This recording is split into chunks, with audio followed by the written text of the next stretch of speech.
দিন কায়েমের পথে দৃপ্ত শপথ, এগিয়ে চলি সদা হৃদয়ে মেখে। দিন কায়েমের পথে দৃপ্ত শপথ, এগিয়ে চলি সদা হৃদয়ে মেখে। শত বাধা মারিয়ে আনবো আবার সোনালী সমাজ। এখানে এর আগে মনে আসছে না? না, এর আগে আসে নাই, মানে আমাদের গ্রামে আসে নাই। কি বলবো বলো, প্রশ্ন করেন বলে। এটা আপনি কিভাবে দেখতেছেন? আমির হামজা আমাদের এলাকায় আসে না? উনি তো আন্তর্জাতিক ভাবে মানে সুনামধন্য ব্যক্তি আর কি, মানে সারা পৃথিবী সব জায়গায় তো উনি মাহফিল করে। আর বাংলাদেশে তো পাশের জেলা কুষ্টিয়া যেত, সে তো এখানটা আসবেই।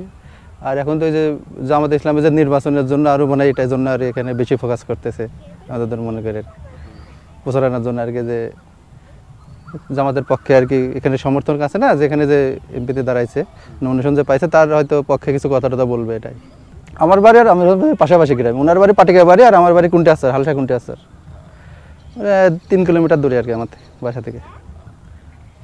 আপনি তো আসবেন অবশ্যই তাহলে? হ্যাঁ, আমি তো এখানে থাকি, যে পাশে বাসা আমাদের এখানে ভাড়া থেকে। আমি ডাচ বাংলা ব্যাংকে আছি এখানে ফার্স্টে।